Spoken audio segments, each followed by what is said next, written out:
Pessoal, vamos discutir então essa postagem 8 do Instagram. A gente vem aqui no Spike Atlas de EG, crianças, síndrome de suscetibilidade a crises benignas na infância.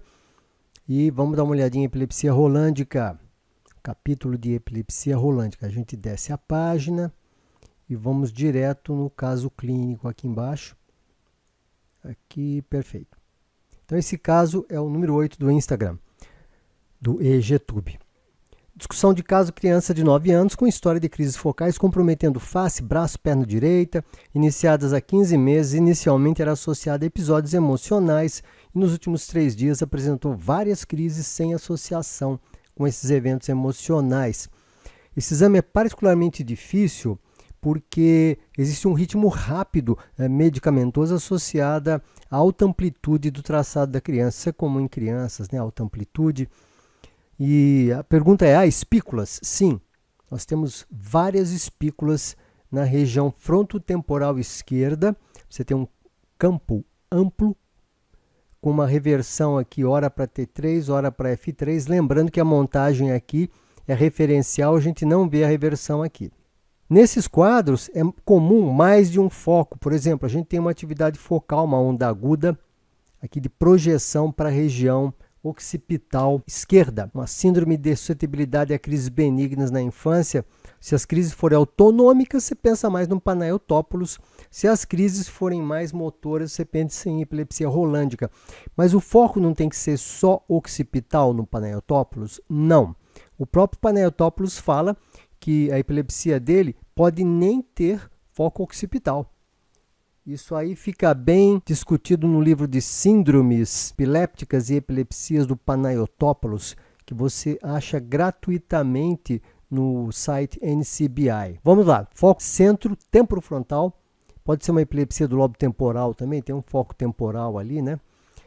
Então, a gente vê duas atividades também aqui nesse traçado assíncronas. Se você olhar bem depois, você vai ver que tem uma sincronia aqui entre a atividade que projeta mais para T3 e F3, F7 e de C3 para F3. Então, parece que são dois foquinhos ali associados, dois geradores, né? E aqui, que eventos que a gente tem nessa página? Nós temos artefato de movimento ocular aqui no começo, a gente tem um ritmo alfa posterior e a gente tem as ondas centrotemporais à esquerda. Lembrar que na epilepsia rolândica, 10% dos casos tem descarga generalizada também, né? E agora a gente vê aqui um foco occipital à direita, atividade multifocal, fundo normal, é uma síndrome de suscetibilidade a crises benignas na infância, sem dúvida, porque a atividade de fundo é normal. Particularmente difícil, né? E um foquinho pela rapidez e um foquinho projetando para O2 agora aqui. Nesses casos, a construção de um topograma ou mapa, se você quiser, eu prefiro o termo topograma, de amplitude no tempo apenas, é muito interessante. Eu poderia montar uma referência bipolar aqui, mas eu posso usar também o topograma. Eu poderia montar uma bipolar aqui, mas eu posso também olhar só esse topograma ou mapa de potenciais no tempo. Então é muito bom, é uma boa aplicação desse mapa aqui, clínica. Aqui nós vemos a região azul, é onde você tem um foco. Nesse mapa aqui o azul é negativo, o vermelho é positivo, o verde é transição.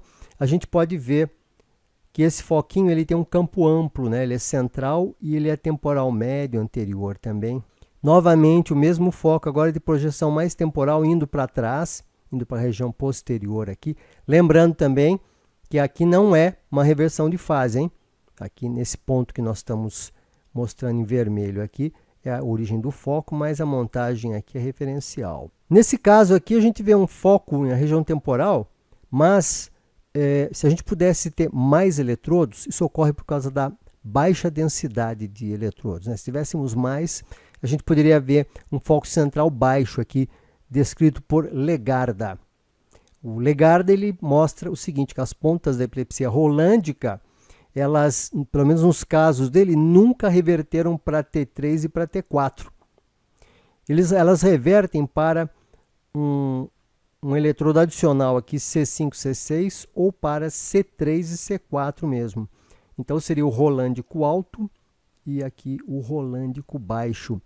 Esse trabalho do Legarda aqui é um trabalho meio clássico, né? Para mostrar que, então, a reversão de fase seria para C3 e para os eletrodos centrais baixos aqui, que estaria em amarelinho, que é um eletrodo que a gente não tem, nós não usamos. O ideal seria usar uns 64 eletrodos, mas do ponto de vista prático, isso aí não é muito viável, né? Fica difícil você montar uma cabeça com 64 eletrodos para o EG de rotina.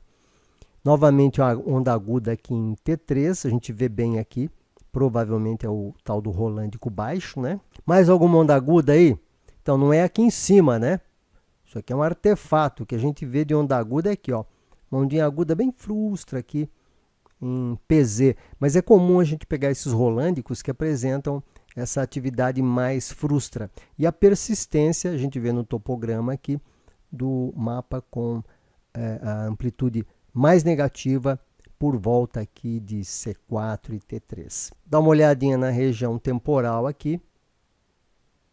A gente vê a persistência daquela atividade focal, que note, no rolândico é muito comum, no rolândico, no Panaeotopoulos, você vê que não são aquelas espículas gigantescas. Elas são ondas agudas até de média amplitude. Média ou às vezes alta, mas geralmente média amplitude, tá? Então isso aqui faz parte do quadro. Conclusão, então. Correlação eletroclínica. A primeira e mais provável hipótese é epilepsia rolândica, porque a atividade de fundo e de base são normais. Foco varia de posição na região centro-temporal esquerda e parietal de linha média. Se pode visualizar um dipolo rolândico e surge foco contralateral na região occipital direita. Não deve ser síndrome de Panaeotopoulos, pois não há relato de crise autonômica. Outra hipótese bem mais remota, né, seria a epilepsia do lobo temporal, mesial ou lateral, porque o foco temporal médio ele projeta tanto a partir do lobo temporal anterior quanto do médio. Então, mesial ou lateral pela difusão extensa do foco para a região temporal. Correlação clínica evidenciará qual hipótese corresponde ao caso. Então, a correlação com a clínica do paciente é fundamental. É isso aí.